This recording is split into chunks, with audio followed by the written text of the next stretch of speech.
All right, you guys, I just decided to hop on for a quick live stream after SuperMotocross round one from North Carolina just concluded. And holy smokes, did we see a great race for sure in both classes. In fact, it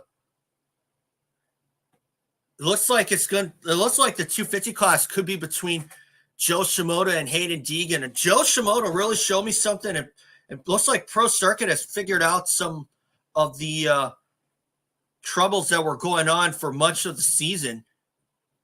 And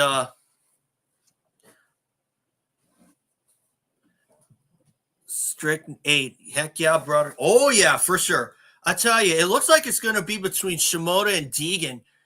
And, shout out to Cooksey because he didn't think that Hunter Lawrence would win the 250 class in the SuperMotocross.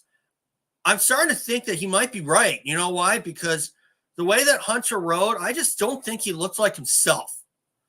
I mean, yeah, that track was hard to pass on, and you got to give him that. But quite frankly, I actually thought that Hunter would have done a lot better. And I think the percentages really fell in the start.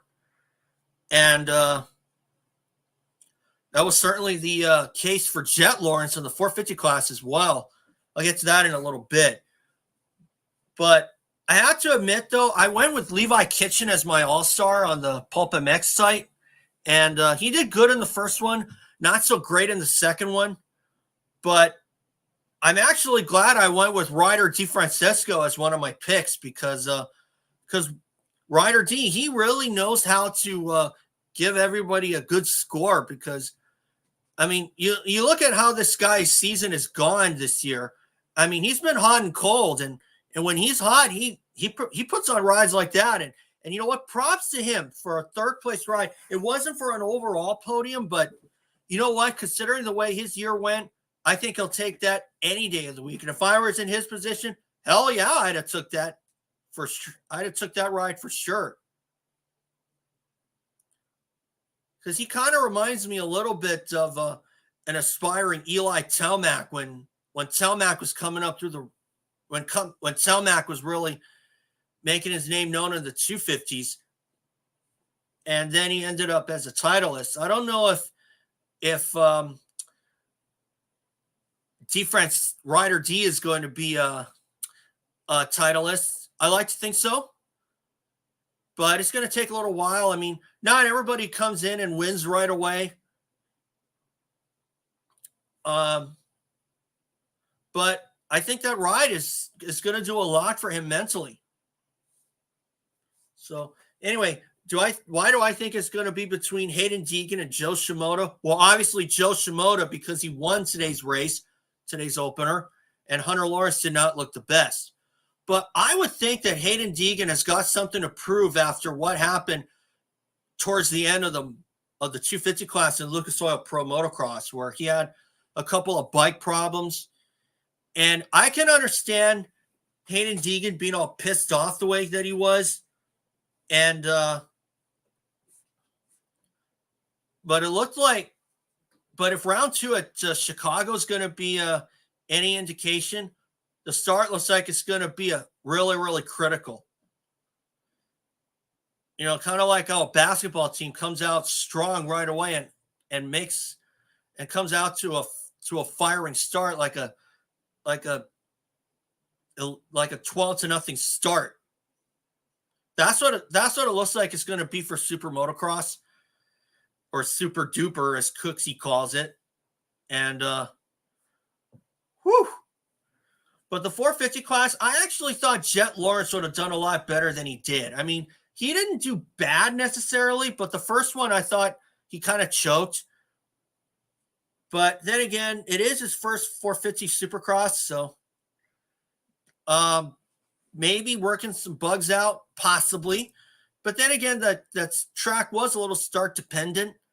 But I did like the fact that it was split starts, because if it was all one start, then that would be a problem. And looking forward, They're looking forward. Chase Sexton looks like he's stamping his authority and out to prove something after how Lucas Oil Pro Motocross went. And I'll tell you, when Jet Lawrence started closing in on Sexton, I thought, unless Sexton doesn't get by Roczen, that's going to be a mental blow for Chase Sexton after how motocross went for him. He didn't even lead a lap. He didn't even win a moto. And, whew. But when you made that pass on Roczen, I thought for sure that was coming.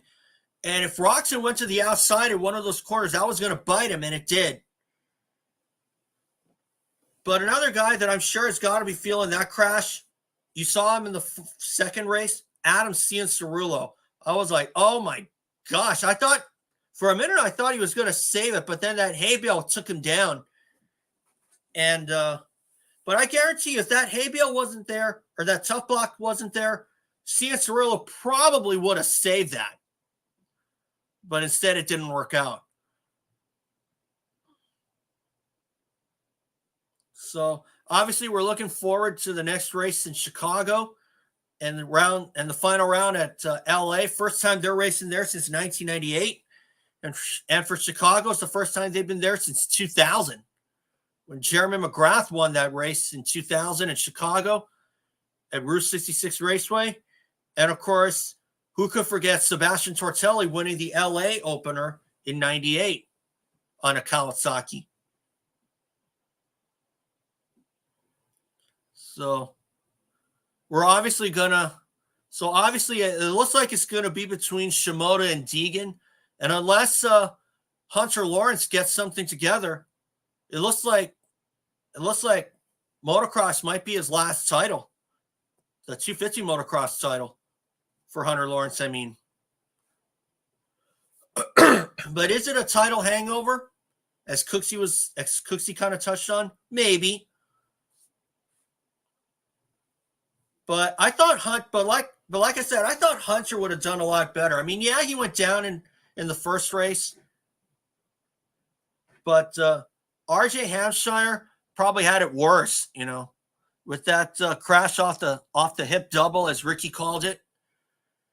But yeah, that was like Lusk at Phoenix in 2001 when he went for a triple, didn't even come close. Hampshire didn't even come close to clearing that double. So, did I have any? Who was my pick to win today? I actually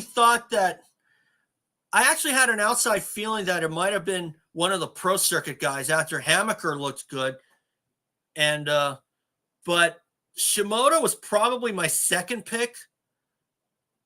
But for some reason, I kind of thought Hammaker might show me something, and for a while he did, until he crashed in the first race. And but in the 450s, I kind of thought Sexton would have something to prove after how motocross went for him. I thought it would be between Sexton or Jet Lawrence as the winner, and it turned out to be Sexton. But a guy that I thought would have done better was AC. As far as Roczen goes, I think he kind of finished. I kind of would have put him maybe second, or I probably would have put him maybe third or fourth. I don't know where you guys would have put him at, but hey, first round. But like what Ricky was saying on the broadcast, if you're going to have a bad race, this was the one to do it, because they double the points in round 2 and triple the points in round 3. So I don't know who you guys are picking for the next race, but I don't know. I think Deegan's going to win round 2 in the 250s, and I think Sexton's probably going to take it again in round 2 in the 450 class anyway. So coming up on 10 minutes, I think this is probably enough for a quick live stream. So we'll see you guys for round 2 at Chicagoland Speedway, and I'll catch y'all later.